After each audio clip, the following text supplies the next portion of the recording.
मेरे प्रिय छत्तीसगढ़ के शिष्यों, छत्तीसगढ़िया सबसे बढ़िया। तो आज है 13 जून और 21 जून 8 दिन बाद एक विशेष अवसर है। आप सबको मालूम है, पाटोत्सव है हमारे निखिलेश्वर महादेव का, दूसरा पाटोत्सव है।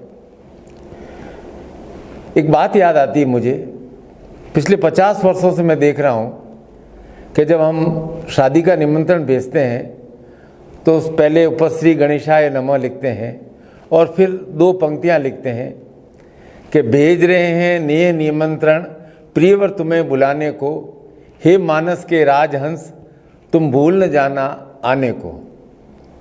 तो आज यही पंक्तियाँ मैं पुनः दोहरा रहा हूँ, आपको आमंत्रित कर रहा हूँ निखिलेश्वर महादेव आने के लिए, क्योंकि 21 जून हमारे निखिलेश्वर महादेव का द्वितीय वार्षिक पाटोत्सव है और महादेव आपको निमंत्रण भेज रहे हैं, क्योंकि ये निखिलेश्वर महादेव धाम एक केवल एक मंदिर नहीं है कि भाई हमने इसमें शिवलिंग को स्थापित कर दिया है।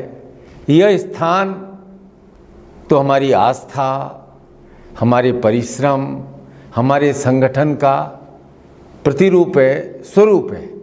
इसके कण कण में आपका श्रम, आपका धन, आपकी भावना, आपकी आस्था, आपकी श्रद्धा जुड़ी हुई है।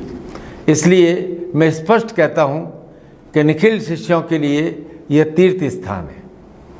2 साल पूरे हो रहे हैं और इस दिन आपको अवश्य आना है। और कार्यक्रम क्या होगा? अभिजीत मुहूर्त में सबसे पहले गुरु पूजन करेंगे आप सब, फिर शिव अभिषेक करेंगे और फिर भजन कीर्तन करेंगे, भोजन तो है ही है।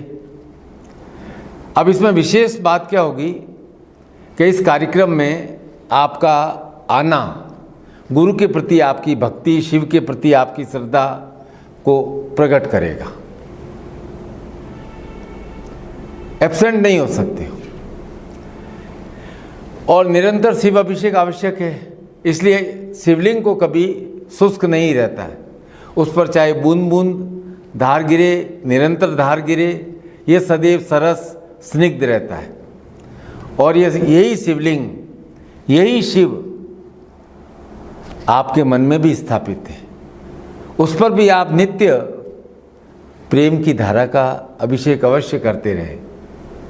मूल बात यह है कि शिव है रसेश्वर, रस से युक्त, और शिव की प्रतिमूर्ति शिवोहम के रूप में हम सब हैं। तो अपने जीवन में भी हमें सदैव रस से सिक्त रहना है। अरे भाई, जहाँ शिव है वहाँ सारी मनोकामनाएं अपने आप पूर्ण हो जाती है। पिछले 2 वर्षों में आपने कई बार यहाँ कर दर्शन, पूजन, अभिषेक अवश्य किया होगा। नित्य शिव आरती, गुरु आरती संपन्न होती है। इसलिए स्थान चैतन्य है, चेतनामय है, शक्तिमय है। और इसलिए मैं कहता हूँ कि आपको अवश्य आना है। और ये हमारा छत्तीसगढ़ सिद्धाश्रम साधक परिवार, निखिल मंत्र विज्ञान परिवार, और ये संगठन बहुत मजबूत है। तो मैं कहता हूँ कि इसी प्रकार हम मिलकर के कार्य करते रहें। एक बात कि इस बार मैं भौतिक रूप से किसी अन्य कार्यक्रम के कारण से व्यक्तिगत रूप से उपस्थित नहीं हो पाऊँगा, पर आप अपने मन पर हाथ रखकर उस समय गुरु को याद करोगे तो आपको गुरु की उपस्थिति का एहसास, आनंद अवश्य प्राप्त होगा।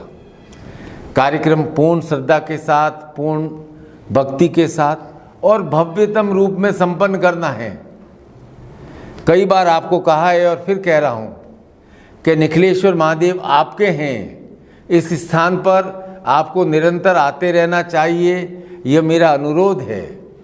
और भगवान शिव से यही प्रार्थना है कि मेरे सारे शिष्यों का, निखिल के सारे शिष्यों का कल्याण हो, वे अपने जीवन में सदैव उन्नतिशील हों और श्रेष्ठ आरोग्य के साथ सरस भाव उनके जीवन में सदैव स्थापित रहे।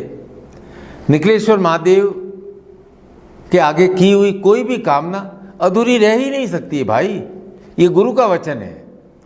आप भक्ति भाव से, श्रद्धा भाव से पूजन, अभिषेक, भजन अवश्य करना और आपको ही यह कार्यक्रम संपन्न करना है। मेरा बहुत बहुत आशीर्वाद।